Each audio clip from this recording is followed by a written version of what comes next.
Okay, so somebody is saying, I'm puzzling over how my wisdom realizing emptiness appears as Tara's body.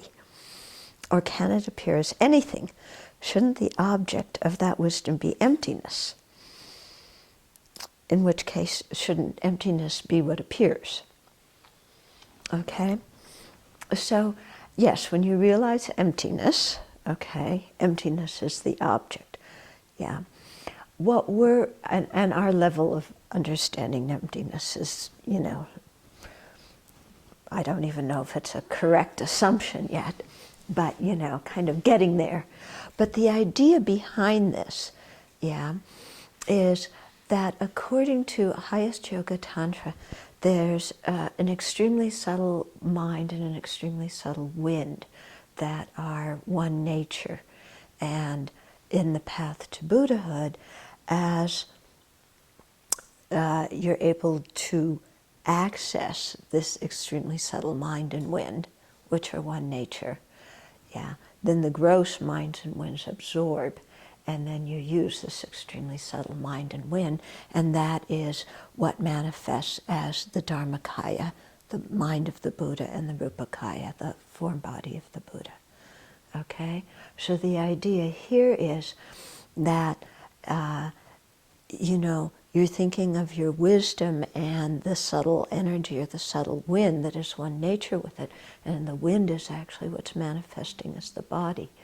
Now, of course, this is Kriya Tantra, so it doesn't have this exact explanation, but if you understand highest Yoga Tantra, you can kind of understand this better. So the idea isn't, you know, you don't want to get hung up here as, you know, well, wisdom is a mental factor and it's a consciousness and it doesn't have form. How can it appear as Tara's body? You know, because that's right, yeah. But here we're thinking on the level of an extremely subtle mind and wind energy that are one nature. Okay, and so that appears as Tara's body. Okay, so the idea, and that's why it appears as a body of light. It doesn't appear as this kind of body, because this kind of body is not one nature with our gross mind. Yeah, they're completely different natures. Okay, so, and the reason that you're doing this in seeing your wisdom appear as Tara's, as yourself in the form of Tara, is that you're trying to see the two truths at the same time. So when somebody is in meditative equipoise on emptiness, then emptiness is the only thing that appears. And only the Buddha has the ability to see the two truths directly at the same time. But here, by thinking that that wisdom appears as a form, you're also training yourself to, you know, at least get the idea into your mind about seeing the two truths simultaneously. Okay, because that's what we want to be able to do at the time of Buddhahood.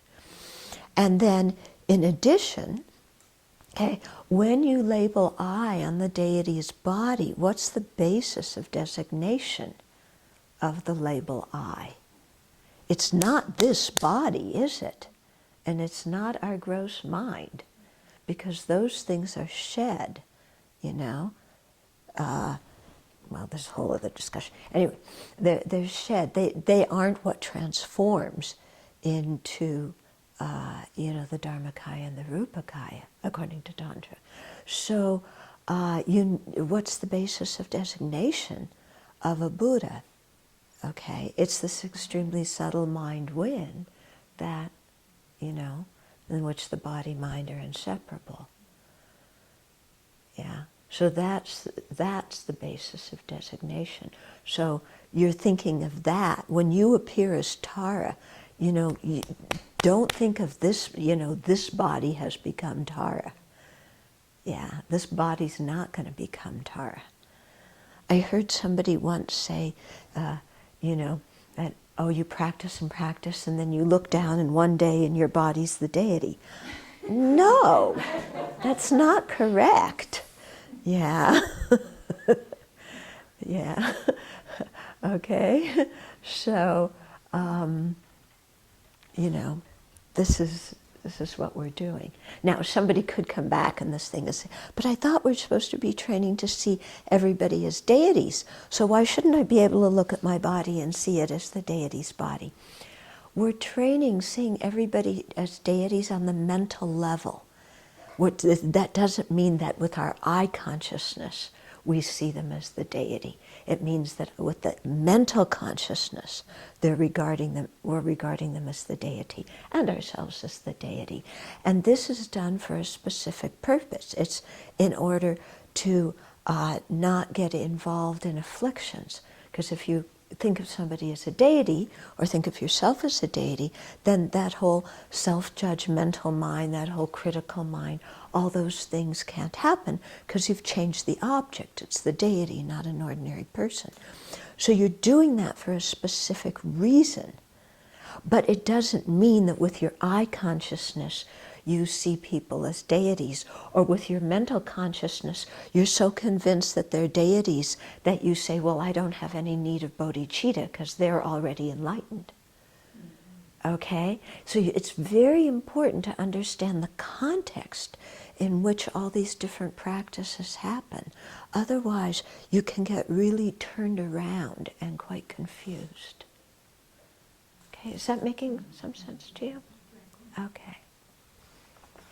Yeah? Yeah, I heard the indestructible drop.